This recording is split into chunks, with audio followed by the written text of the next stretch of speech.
আমরা অনেকেই ভাবি যে বয়স বাড়ার সাথে সাথে তারুণ্য কমে যাওয়াটা খুবই স্বাভাবিক, কিন্তু সত্যিটা কি তাই? এর আসল রহস্য কিন্তু দামি ক্রিম বা ট্রিটমেন্টে নেই, বরং এটা লুকিয়ে আছে আমাদের প্রতিদিনকার খুব সহজ কিছু অভ্যাসের মধ্যে। চলুন আজ আমরা এটাই বোঝার চেষ্টা করি যে কোন সাধারণ অভ্যাসগুলো ভেতর থেকে আমাদের সতেজ আর প্রাণবন্ত রাখতে পারে। তাহলে কি এই কথাটা সত্যি যে যৌবন বয়সের জন্য হারায় না, বরং হারিয়ে যায় আমাদের কিছু ভুল অভ্যাসের কারণে? এই প্রশ্নটা কিন্তু বেশ ভাবার মতো, আর এটাই আমাদের আজকের আলোচনার মূল বিষয়। চলুন এর উত্তরটা খোঁজা যাক। এই কথাটা কি খুব পরিচিত লাগছে? আগে কত এনার্জি ছিল, এখন সারাক্ষণ কেমন যেন ক্লান্ত লাগে। স্কিনের সেই আগের উজ্জ্বলতাটাও আর নেই। এই সাধারণ কথাগুলোই কিন্তু মনে করিয়ে দেয় যে তারুণ্য হারানো মানে শুধু চেহারার পরিবর্তন নয়, এর সাথে শক্তি আর প্রাণবন্ততারও একটা গভীর সম্পর্ক আছে। আচ্ছা, তাহলে প্রথমেই একটা প্রচলিত ধারণা ভেঙে ফেলা যাক। তারুণ্য ধরে রাখার আসল রহস্যটা কি, যেটা আমরা ভাবি, নাকি বাস্তবতা একদমই অন্যরকম? দেখুন, একটা ধারণা আছে যে দামি ক্রিম আর পার্লারের ট্রিটমেন্টই বুঝি তারুণ্য ধরে রাখার একমাত্র উপায়। কিন্তু বাস্তবতা হলো আসল চাবিকাঠিটা লুকিয়ে আছে আমাদের ভেতরের স্বাস্থ্যে, সাধারণ ঘরোয়া খাবারে আর মানসিক শান্তিতে। মানে ব্যাপারটা বাইরে থেকে যতটা না, তার চেয়ে অনেক বেশি ভেতর থেকে। তাহলে আসল উপায়গুলো কি কি? চলুন এবার আমরা যৌবনের সেই 6টা সহজ স্তম্ভের কথা জেনে নিই, যেগুলো আমাদের দীর্ঘমেয়াদী সুস্থতা আর প্রাণবন্ততার ভিত্তি তৈরি করে দিতে পারে। এই 6টা স্তম্ভ হল: 1. সকালে শরীরকে হাইড্রেট করা। 2. খুব সাধারণ স্কিন কেয়ার। 3. প্রাণবন্ত ডায়েট। 4. অ্যান্টি এজিং ঘুম। 5. প্রতিদিন একটু নড়াচড়া। আর 6. মানসিক শান্তি। চলুন এবার কার্যটা নিয়ে একটু বিস্তারিতভাবে কথা বলি। আমাদের প্রথম স্তম্ভটা হলো সকালের হাইড্রেশন। ভাবুন তো, দিনটা যদি শুরুই হয় এক গ্লাস হালকা গরম জল দিয়ে, তাহলে কেমন হয়? চাইলে সাথে একটু মধুও মেশানো যেতে পারে। এই ছোট্ট অভ্যাসটাই কিন্তু শরীরকে ভেতর থেকে পরিষ্কার করে, স্কিনকে সতেজ রাখে আর আমাদের হজম শক্তিকেও ভালো রাখে। এবার আসি দ্বিতীয় স্তম্ভে, খুব সাধারণ স্কিন কেয়ার। আসল কথাটা হলো স্কিন কেয়ার মানেই কিন্তু অনেক কিছু মাখা নয়, বরং নিয়ম করে অল্প কিছু করা।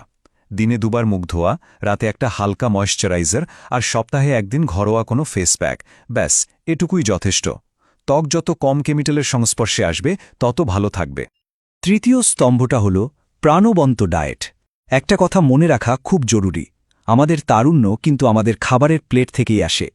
মৌসুমি ফল, তাজা শাকসবজি, বাদাম আর প্রচুর পরিমাণে জল, এই জিনিসগুলো স্কিনকে টানটান রাখে, চুল পড়া কমায় আর শরীরে দারুণ শক্তি যোগায়। চতুর্থ স্তম্ভ, অ্যান্টি এজিং ঘুম।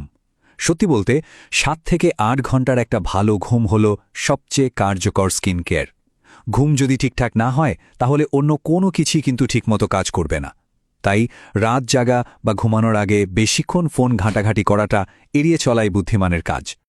আমাদের পঞ্চম স্তম্ভ, প্রতিদিন একটু নড়াচড়া। এর জন্য যে জিমে গিয়েই ঘন্টার পর ঘন্টা ব্যায়াম করতে হবে তা কিন্তু নয়।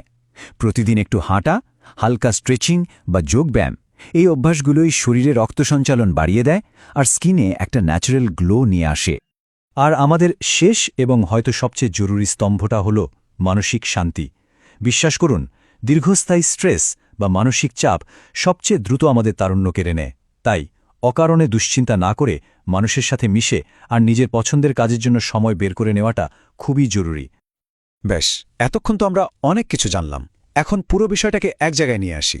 চলুন এক নজরে দেখে নিই কোন অভ্যাসগুলো আমাদের গড়ে তুলতে হবে আর কোনগুলো জীবন থেকে বাদ দিতে হবে। ব্যাপারটা খুব সহজ। একদিকে আমাদের সকালে জলপান, ভালো ঘুম, স্বাস্থ্যকর খাবারের মতো অভ্যাসগুলো গ্রহণ করতে হবে, আর অন্যদিকে অতিরিক্ত জাঙ্ক ফুড, রাত জাগা আর বেবোঝা মানসিক চাপের মতো অভ্যাসগুলোকে বিদায় জানাতে হবে। দুটো রাস্তা কিন্তু একদম পরিষ্কার। আর সবচেয়ে মজার ব্যাপার কি জানেন? এই নিয়মগুলো ঠিকঠাক মেনে চললে ফল পেতে কিন্তু খুব বেশি দিন অপেক্ষা করতে হয় না। মাত্র 15 থেকে 20 দিনের মধ্যেই শরীরে একটা ফুরফুরে ভাব, স্কিনের উজ্জ্বলতা আর সব মিলিয়ে নিজেকে অনেক হালকা আর সতেজ মনে হতে শুরু করে। সুতরাং পুরো আলোচনার সারমর্ম যদি একটা লাইনে বলতে হয়, তাহলে সেটা হলো যৌবন আসলে কোনো বয়স নয়, এটা একটা অভ্যাস। আমাদের প্রতিদিনের ছোট ছোট সিদ্ধান্তই ঠিক করে দেয় আমরা কতটা প্রাণবন্ত থাকব। তাহলে শেষে একটাই প্রশ্ন সবার জন্য: আজ থেকে কোনো একটা অভ্যাস বদলানো যায়? মনে রাখতে হবে, একটা ছোট্ট পদক্ষেপই কিন্তু হতে পারে একটা নতুন প্রাণবন্ত জীবনের অসাধারণ শুরু।